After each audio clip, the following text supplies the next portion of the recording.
Türkiye basketbol tarihinin en önemli basketbolcularından biri. Sahadaki liderliği, skor üretme becerisi ve kritik anlarda aldığı sorumlulukla bir efsane. Harun Erdenay. 1968 yılında Ankara'da doğdu.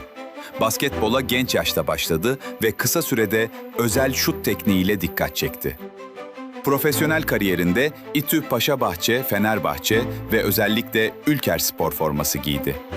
Ülkerspor yılları onun en istikrarlı ve en üretken dönemlerinden biri oldu.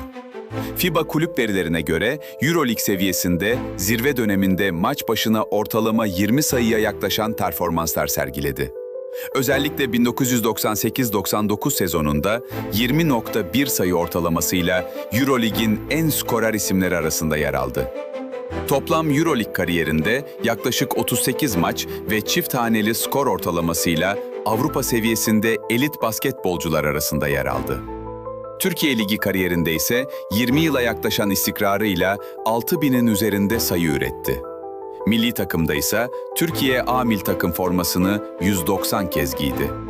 FIBA kayıtlarına göre 1993, 1995, 1997, 1999 ve 2001 Eurobasket ve 2002 FIBA Dünya Şampiyonası dahil olmak üzere en az 6 büyük uluslararası turnuvada ülkesini temsil etti.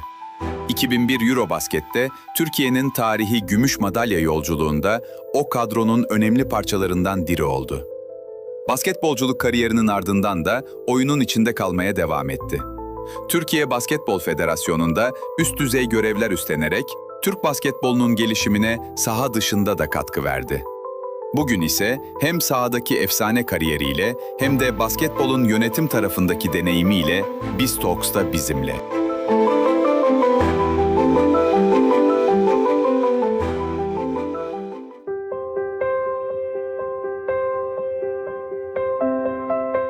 İlk başladığımda sanıyorum buradaki arkadaşların yaşlarındaydım. Babam basketbolcuydu. O yüzden bir avantajım vardı ve küçük yaşlarda beni basketbol salonuna götürmeye başladı. İstanbul Teknik Üniversitesi altyapısında başladım. O zamanlar bugünkü imkanlar yoktu. Bu kadar spor okulları, bu kadar seçenek yoktu ama işte dediğim gibi babam basketbolcu olduğu için şanslıydım ve 8-9 yaşlarında basketbol antrenmanlarıma başlamış oldum. Arkadaşım vardı bizim mahalleden, Volkan Çakır. Babası Teoman Çakır Fenerbahçe altyapısında antrenördü. Bir ara oraya gitmiştik. Orada biraz antrenmanlara çıkmıştık. Beğenmişler de. Yani neredeyse böyle futbolcu kariyerine doğru yönelirken son anda basketbola doğru döndüm.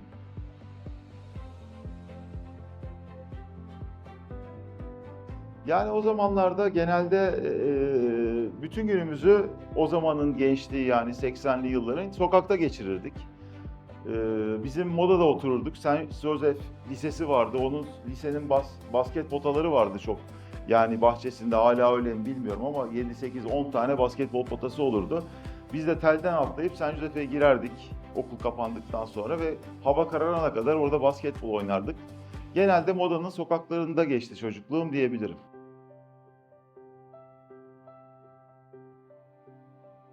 Ya basketbolu sevdiğim için oynuyordum o zamanlar. Çok zevk alıyordum.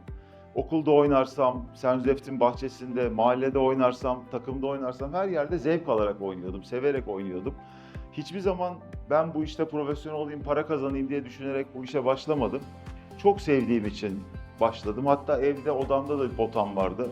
Gelince orada da oynuyordum. Yani tamamıyla çok sevdiğim için başladığım bir spor oldu basketbol.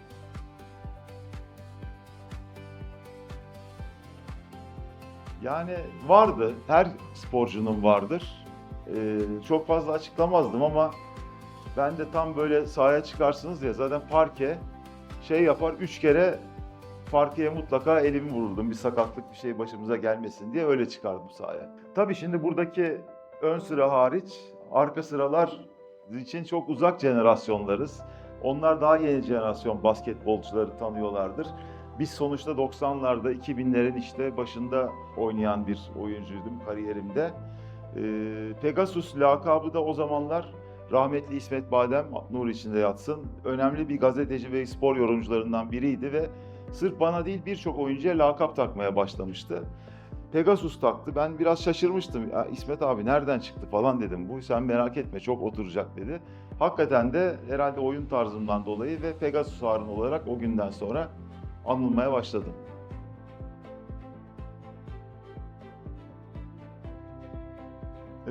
12-13 yaşlarında çok şut sokabildiğimi fark ettim. Sanıyorum bir yetenekti bu. Yani takım arkadaşlarımdan daha fazla sokmaya başlamıştım. Yaş ilerledikçe isabet oranı artmaya başladı ve gerçekten kendime olan güvenim de daha çok artmaya başladı. Sonuçta şut sadece yetenek değil, yetenek, çalışma ve kendinize güven. Sonuçta bir maçta topu alıyorsunuz. 15 bin kişi var salonda. Belki milyonlar televizyonlarda ve 7-7,5 metreden şu kadar bir çemberin içine atacaksınız. Kendinizi, güveninizi kaybettiğinizde, o elinizde o hissetmediğiniz anda ne kadar yetenekli olursanız olun, şutu atma olasılığınız artar. Üçü de bende vardı. Şut atarken hemen hemen kariyerim boyunca hiç güvensiz şut attığımı hatırlamıyorum. Yani her top girecek diye attım. Tabii ki hepsini sokamadım ama en azından şunu hatırlamıyorum. Yani bir maçta mesela sorumluluktan kaçtığımı, top bana gelecek işte son top. Hiç bazen kaçırdım, bazen soktum ama her zaman o topu kullanabildim. Bence bir sporcu için önemli bir şey bu. Mesela futboldan örnek vereyim. Öyle penaltılar olur ki 90+5'tir. 1-0 geridesinizdir. Avrupa Kupası finalidir. O penaltıyı atmak gerçekten zor bir şeydir. Oraya gidebilen oyuncu bence çok cesaretli oyuncudur penaltıyı atmak için. Aynı şey burada da son saniyelerdeki o üçlükleri atabilmek için sadece yetenek çalışma değil, inanılmaz bir özgüveninizin olması lazım. Vallahi kendime hedefler koydum. İşte önce İstanbul Teknik takımında başladım. Orada dedim ilk 5'e çıkayım. Sonra oranın en iyi oyuncusu olayım. Sonra milli takıma gireyim. Milli takımın ilk 5'i, milli takımın en iyi oyuncusu. Ondan sonra takımımın kaptanı olayım. Bütün bu hedefleri koydum ve hepsini gerçekleştirdim. Ama basketboldaki en iyi dönemim mesela derseniz genç yaşlarımda çok atletiktim, çok süratliydim ama daha olgun yaşlarda yani bence 27, 28'li, 29'lu yaşlara geldiğiniz zaman oyunu daha iyi görüyorsunuz, daha iyi oynamaya başlıyorsunuz. Ben en prime'ım olarak, en top yerim olarak 27, 28, 29'lu yaşları söyleyebilirim.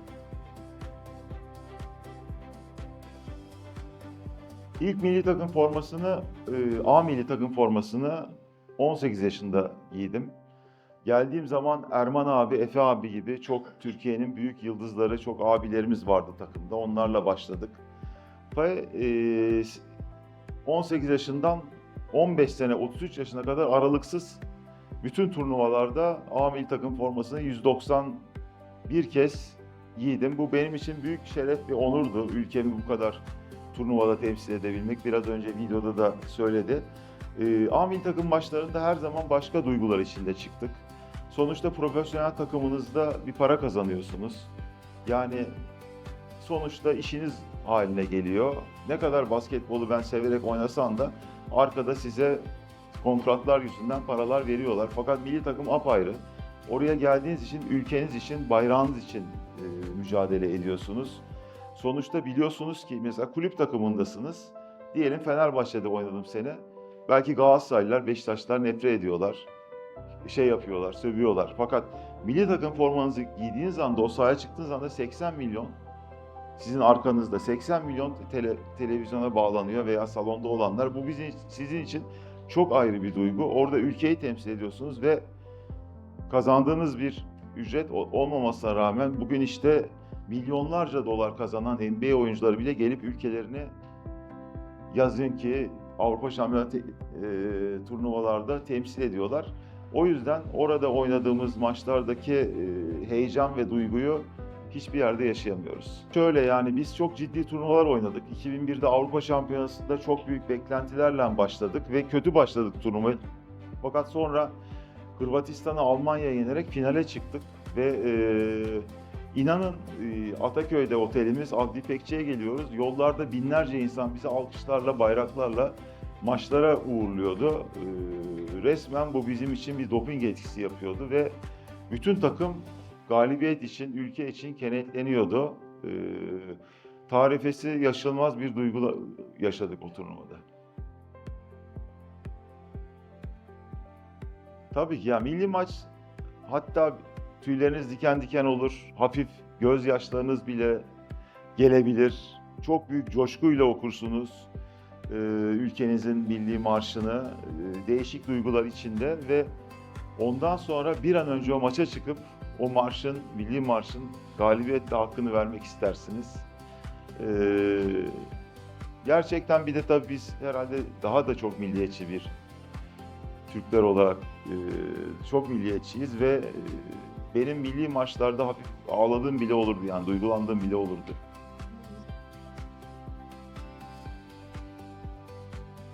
Vallahi Avrupa basketbolu bizim dönemimizde şöyle söyleyeyim, NBA çok uzaktaydı. Yani NBA'de Michael Jordan, Magic Johnson, Charles Barkley gibi yıldızlar oynardı ve Avrupa'dan giden en büyük yıldızlar, Sabonis, Petrovic gibi yıldızlar bile orada bocalamışlardı. Fakat daha sonra Avrupa basketbolu yükselmeye başladı. Avrupa'dan giden işte Hidayet Türkoğlu, Mehmet Okur'la başlayan, yine aynı şekilde Sırp, Rus oyuncularla bu oyuncular çok daha adapte olmaya başladı NBA'ye ve aradaki makas kapanmaya başladı. NBA'de 2000'lerden sonra tamamıyla sadece NCAA'leri değil tamamıyla Avrupa'ya yöneldiler ve şu anda sanıyorum neredeyse yarı yarıya bir Avrupalı sayısı var NBA'de. Her takımın yıldızlarından bir tanesi Amerikalıysa bir tanesi Avrupalı oyuncular ve şu anda makas iyice daralmış durumda. Avrupa basketbolu NBA'yi yakalamış, hatta bazen bazı gazetecilerin, yorumcuların görüşlerine göre Euroleague'in basketbolunun daha zor, daha sert olduğu bile NBA'ye göre şu anda söyleniyor. Ben Euroleague'in kuruluşunu yakalayabildim çünkü 30'lu yaşlara gelmiştim. Bir ara FIBA'ydı, sonra Super League oldu ve en son Euroleague'le anlaşma sağlandı. Sanıyorum 2000 yılıydı ve günümüzün modern Euroleague kuruldu. Ve ben o sene işte veya 99'du bilmiyorum. İyi başladım sezona. Sayı krallığında hatta Peja Stojkovic birinci olmuştu. İbrahim ikinci, ben üçüncü olmuştum. Çok az bir nüanstan sayı krallığını kaybetmiştim. 20 sayının üzerinde bir ortalamayla, ki Euroleague tarihi için önemli bir ortalamaydı. Sonra iki sene daha oynadım ve emekliye ayrıldığım için Euroleague kariyerim sadece 3 sene sürdü. Her ikisinden de aldım. Hem Avrupa'dan hem NBA'den teklif aldım. NBA'den teklifi 1993 senesinde aldım. Avrupa Şampiyonası, Almanya'daki Avrupa Şampiyonası sırasında Cleveland Cavaliers'ın scout tarafından bir teklif aldım. Onunla konuşurken fizik gücümün yetersiz olduğunu NBA'ye göre, fakat yeteneğimin çok fazla olduğunu, bir sene yedek kalıp bir sene fizik kondisyon idmanları yaptıktan sonra 2 sene mutlaka lige adapte olabileceğimi söylemişti. Fakat çok fazla hoşuma gitmemişti açıkçası bu teklif, bir sene yedek kalma, ve kabul etmemiştim. Daha sonrasında Avrupa'dan İspanya'dan aldım, Yunanistan'dan aldım, İtalya'dan aldım ama Ülkerspor da bir Euroleague takımıydı. Kendi ülkemde oynuyordum. O yüzden o teklifleri geri çevirdim. Hatta en son artık basketbolu bırakmaya karar vermiştim. İTÜ'de oynuyordum. İTÜ'de sezon Nisan gibi playoff'a kalamadık, bitti. CSKA Moskova'nın da bir skoreri sakatlanmış. Menajerim dedi ki 2 ay CSKA Moskova imzalamak istiyor. Bir ara düşündüm, gideyim oynayayım mı oynamayayım mı, sonra artık 37 yaşındaydım, gitmedim orada da. Orası benim yuvam gibiydi. İşte 93 yılında transfer açıldığı zaman bir sene gittim, bedelsiz oynadım. İTÜ'de bir borcumu bir nevi ödedim. Sonra bir de kariyerimin sonunda tekrar dönüp tekrar oynadım. NBA'ye gidebilirdim ama dediğim gibi NBA'ye gittiğim zaman NBA'de karşılıklı oynayacağım oyuncular Michael Jordan, Scottie Pippen, Magic Johnson, Charles Barkley, Clyde Drexler, Shaquille O'Neal. O zaman bence ben fizik olarak ve mental olarak oralarda oynamaya hazır değildim bence. Yani şu anda olsa mutlaka tabii ki denerim ama o zaman yani Avrupa'nın en büyük oyuncusu Drazen Petrovic'ti. İnanılmaz bir oyuncuydu. O gitti. O bile 1,5-2 sene yedek kaldı. Dediğim gibi uçurum çok fazlaydı. Yani zaten 92 olimpiyatlarında Dream Team herkese 30-35 sayıyla yendi gitti. Yani o zaman bence Avrupa için, NBA için hazır değildim. bugün kariyerime başlasam direkt NBA hedeflerim. Onu söyleyeyim. Yani o hedefimi direkt oraya koyarım. Yani takım olarak, takım düzeni olarak bakmak lazım. Bir de şehir olarak bakmak lazım. Çünkü bak hakikaten bir takım bazı şehirler var. İnsanı yani şey yapıyor, sıkıntıya sokabiliyor. Bir takım şehirler var, inanılmaz yaşamlar var. İşte Miami gibi, New York gibi, Los Angeles gibi. Ee, Bak takımlara baktığım zaman yani şeyde bir Los Angeles Lakers'ta oynamak isterdim. Oraya katkı yapmak isterdim. Çünkü LeBron James'le en azından kariyerinin sonunda 1-2 sene beraber oynayıp o takımın bir formasını giymek isterdim şu an NBA'de oynasam. Vallahi Türk basketbolu şu anda 2000'lerden itibaren çok büyük bir çıkış yakaladı. 2001'de Avrupa ikincisi olduk. 2010'da dünya finalini oynadık. Çok kaliteli oyuncularımız var. Özellikle NBA'de oynayan bir sürü oyuncumuz oldu. Yani Hidayet Mehmet'le başlayan, Mirsat'la başlayan, işte Semih Erdem, Ömer Aşık, sonrasında Ersan İlyasova, sonrasında Cedi Osman, şimdi Alperen. Hepsi çok başarılı performanslar gösterdiler ve bu da Türkiye'de hem Avrupa'da hem dünyada Türk basketbolunu çok iyi temsil ederek level'ını yükselttiler. Ya şöyle yani üçlük atışlar hem seyir açısından güzel seyirciye. Üçlük olduğu zaman başka bir heyecan getiriyor. Bir de 3 sayı olduğu için rakibin moralini bozuyor. Mesela bir gelip üçlük attınız, bir de attınız bir anda 6 sayı yemiş oluyor ve rakibin de ne oluyor bu sefer? Birçok oyuncu silahını üçlük atmaya doğru çeviriyor. Oraya daha çok çalışıyor. Hatta NBA maçlarını izlerseniz şu anda oyun tamamıyla içeriden çok dışarıdan, özellikle Steph Curry gibi oyuncularla tamamıyla üçlük alanından oynanan bir oyun haline geliyor. Yani fast break atıyorlar, fast break atmıyorlarsa o sette üçlüyü mutlaka buluyorlar. Bu da basketbola bir heyecan getiriyor. Yani genç, şimdi bir kere bizim zamanımızda öyle rekabet çok fazla, çok farklı basketbolcu var. Diyelim ki buradaki genç arkadaşlarından bir tanesi basketbolcu olmak. Var mı basketbolcu aranızda? Var. Tamam.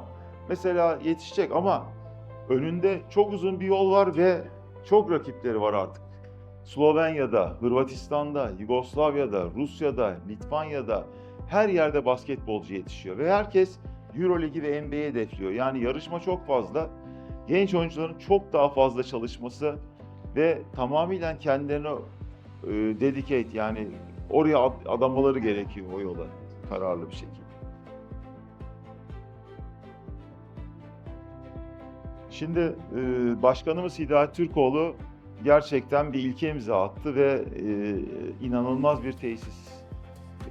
Spor Bakanımız ve Spor Toto başkanlarımızla beraber inanılmaz bir basketbol tesisine imza attı.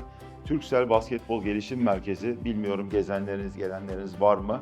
Önümüzdeki yıllarda Türk basketbolu için tamamıyla bir oyuncu fabrikası şekline dönüşecek. Oradan birçok yıldız oyuncu basketbola katılacak. Şu anda orası takımların antrenman yaptığı, milli takımların kamp yaptığı, Anadolu Efes'in, Galatasaray'ın maçlarını oynadığı, altyapıda 7-8 bin tane yılda maçın oynandığı, 3x3'ün yapıldığı, otelinin olduğu, basketbol lisesinin olduğu, kütüphanesinin olduğu, sağlık merkezinin olduğu muazzam bir basketbol tesisi haline dönüştü. Bence dünyada eşi olmayan bir tesis. Bu Türk basketbolunun geleceğine dair çok büyük bir yatırım ve bence Türk basketbolunun geleceğinde yetiştirecek oyunculara da yapılmış en büyük yatırım. Bu yüzden ben Türk basketbolunun Avrupa'nın zirvesine çıktık biliyorsunuz.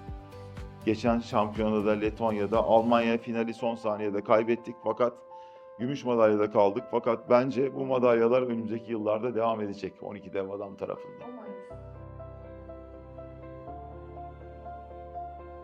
Yani Alperen Giresun'da sonra Bandırma Banvit'te devam eden, orada duyduğum kadarıyla geceleri bile basketbol çalışan, sabahları yani günde 8-10 saat basketbol çalışan çok yetenekli, çok hırslı bir oyuncu ve çok genç yaşta ülkemizi NBA'de çok iyi bir şekilde temsil ediyor.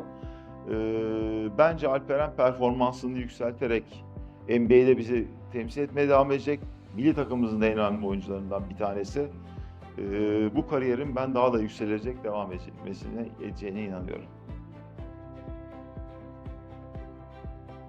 Vallahi şu anda işte U17 Dünya Şampiyonası Türkiye'de ev sahipliği yapacağız. Yakın bir zamanda başlıyor. Çok değerli kadromuz var, çok değerli oyuncularımız var.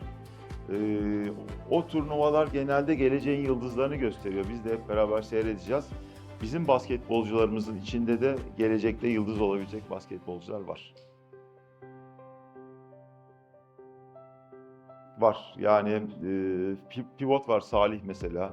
Efes'ten şimdi Miami Koleji'ne geçti. Aynı şekilde kendisi, babası çok büyük bir yıldız olan İbrahim Kutlay'ın oğlu Ömer Kutlay var. O da Real Madrid'de milli takımda çok büyük performanslar sergiliyorlar.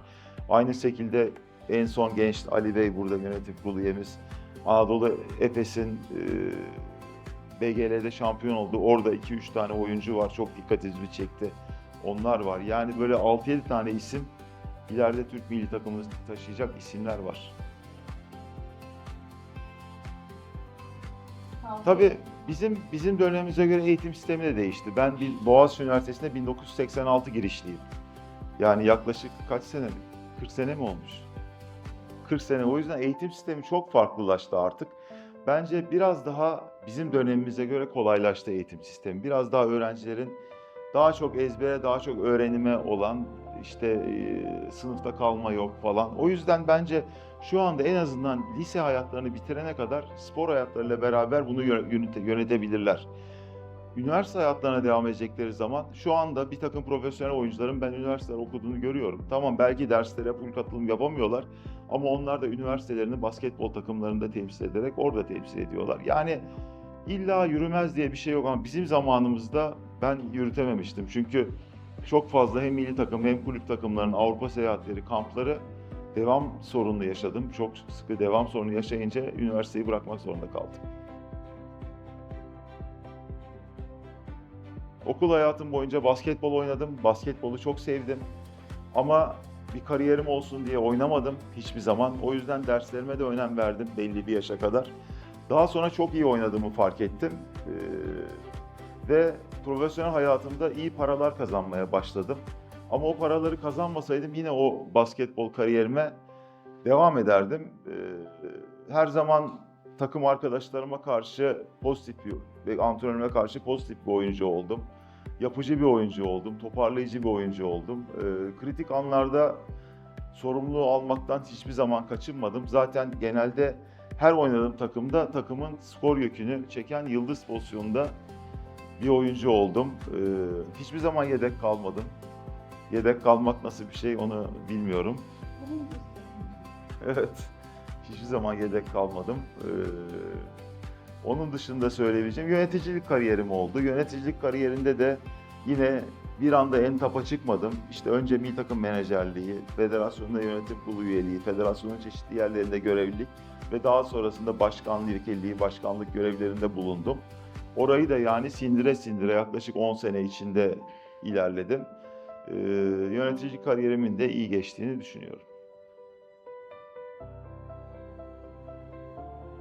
Basketbol olması gibi buradaki her genç arkadaşın spor yapması gerekiyor.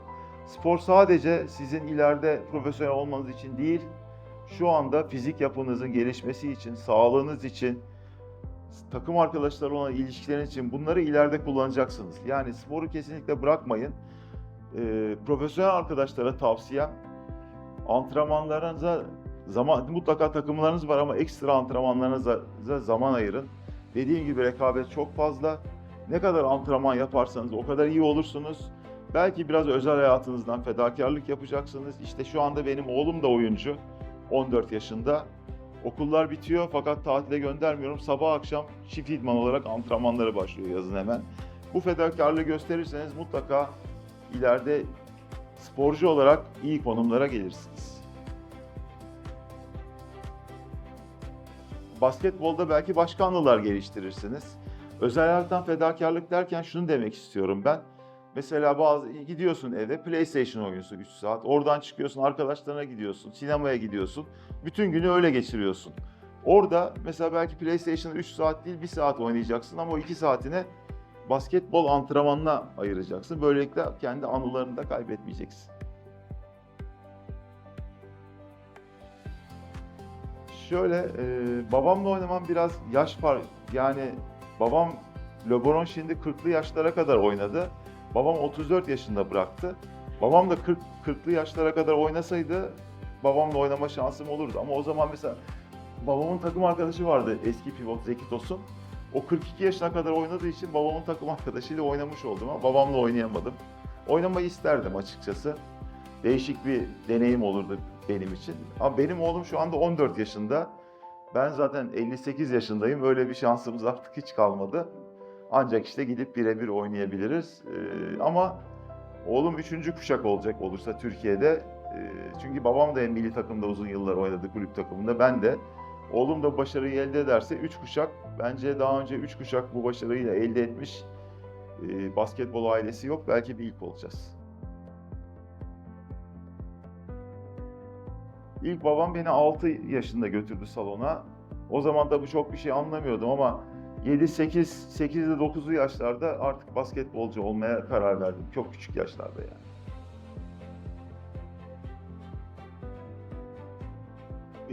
İlk A takıma çıktığım zaman çok küçüktüm. 17 yaşında A takıma çıktım. 17 yaşında A takıma çıkmak, karşında profesyonel oyuncular var. Orada biraz zorlanmıştım, hafif korkmuştum. O bir sene, yani o bir sene ilk zorlandığım seneydi. Fakat 18 yaşından sonra bir anda hem fizikman biraz kuvvetlenmem hem kendime güvenimin gelmesi A takım için. Orada bir anda yani yedek oyuncuyken bir anda rol oyuncusu haline dönmüştüm bir sene içinde. 17 yaşında zorlanmıştım ama A takımda. NBA'yi seyrediyorum. NBA'yi seyrettiğim zaman özellikle Luka Doncic, Alperen ve LeBron James NBA'de seyretmesini tercih ettiğim oyuncular. EuroLeague seyrettiğim zaman ise Cedi Osman, Panathinaikos'tan, yine Sulukas ve Olympiakos'tan da Dorsey seyretmeyi sevdiğim oyuncular.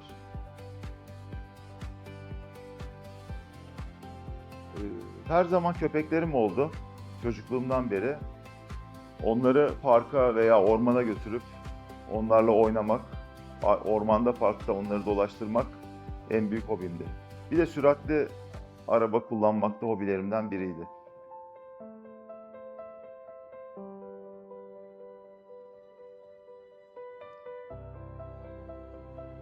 Yani arazi al derdim herhalde. O zaman araziler çok ucuzdu.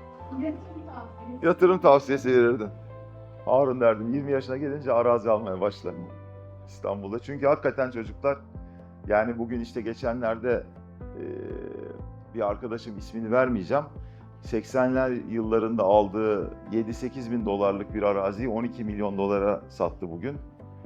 Yani bu da çok enteresan, dünyanın hiçbir yerinde herhalde olmayan bir rakam diye düşünüyorum.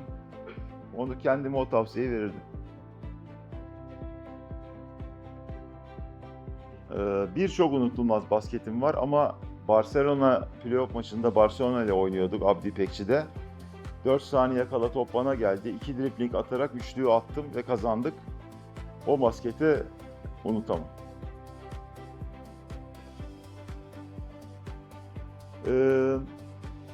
Çok da nadir olsa, genelde ortalama iyi performans verirdim ama kötü günlerim olurdu. Kötü oynadığım maçlar mutlaka oldu. Kötü oynadığım maçlardan sonra genelde eve gider, hiçbir şey yapmaz, tavana bakardım böyle.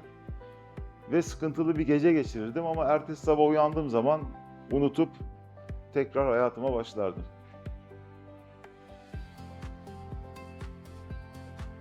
Tabii ki savunma yapmak çok büyük bir enerji istiyor ama son saniye şutu atmak çok daha zor.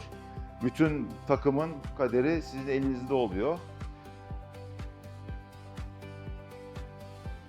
Basketbol aslında bir hatalar oyunudur. Genelde antrenörler hata yaptığınız zaman kızmazlar. Kızdıkları konu enerjinizi, bütün her şeyinizi sahaya koymadığınız zamandır. Mesela savunmada kaytarırsanız kızarlar. Ama savunmada siz bütün enerjinizi ortaya koyuyorsunuz, koşuyorsunuz, atlıyorsunuz, rebound'a giriyorsunuz. Orada elinizden bir top kaydı. Bu bir hatadır.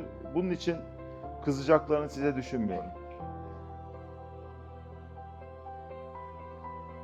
Ben bugün profesyonel basketbolcu olsam, şu an 18-19 yaşında, üniversiteye giriyor olsam, bir kere kendime en böyle hem biraz daha dışarıdan yürütebileceğim, hem biraz daha kolay bir bölümü seçmeye çalışırım. Şimdi tam bölümler aklıma gelmiyor ama herhalde yani sonuçta üniversite mezuniyeti güzel bir şeydir, etikettir.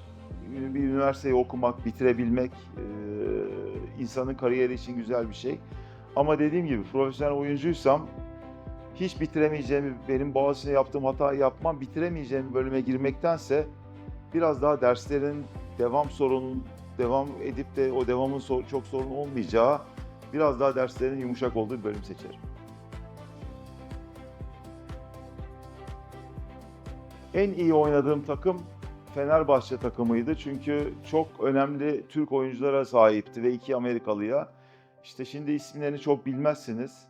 Levent Topsakal, Hüsnü Çakırgil, Ömer Büyükaycan, İbrahim Kutluay, ben, Konrad McCree ve Kenny Miller'dan oluşan çok önemli bir takımdık Fenerbahçe'de. Hatta Dream Team adını almıştık. O sene en iyi oynadığım kadro oydu benim.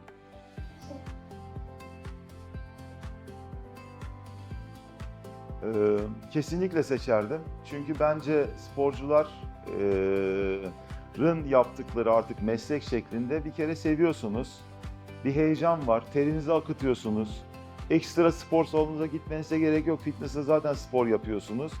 Ve bunun karşılığında da ciddi paralar kazanıyorsunuz ve popüler oluyorsunuz. O yüzden bence sporculuk yeteneğiniz varsa seçilebilecek bir meslek.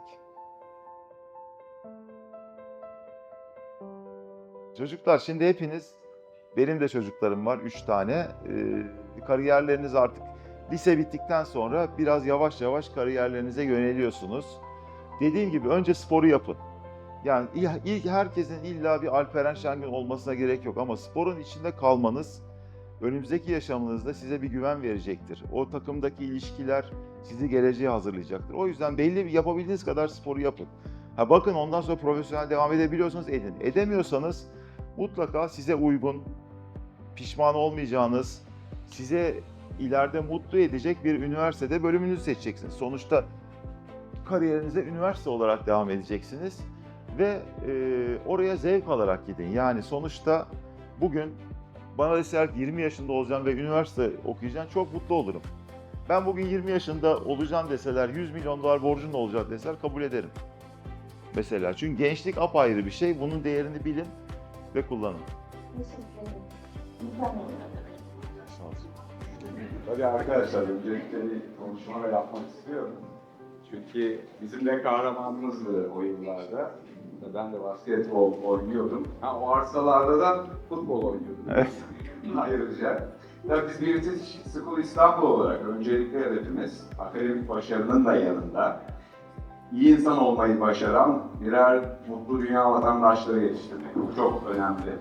Aynı zamanda gençlerimize de dünyada Türkiye'yi en iyi şekilde temsil etmeleri adına katkı sağlamak. Tabii biz TOP programımızda bu doğrultuda öğrencilerimizi sadece başarılı insanlarla tanıştırmak değil, aynı zamanda karakter olarak da rol model olmuş kişilerle tanıştırmayı çok daha değerli buluyoruz. Sayın Harun Erdenay da aslında bu tanımlamanın önemli örneklerinden bir tanesi. Sporculuk zamanındaki başarılarla Türkiye basketboluna damga vurmuş birisi. Uluslararası arenada Türkiye'yi en iyi şekilde temsil ederek bizleri gururlandırmıştır o dönemlerde. Şu anda da Türkiye Basketbol Federasyonu'nda yaptığı başarılı çalışmalarla gençlere ilham vermeye devam etmekte. Demin de bahsettiğim üzere bu buluşmanın benim için de ayrıca bir önemi var. O dönemlerde basketbol oynuyordum. Baktığınız zaman dünyada Michael Jordan nasıl bir fenomense bizim için de Türkiye'de Harun Erdenay öyleydi. Oyundaki zarafeti, şutları, onu parantez içinde söylüyorum, oyun görüşü ve adeta baktığınız zaman oyuna kattığı estetikle basketbolu sanata dönüştürmüştür. Biz de onu keyifle izler, örnek alırdık.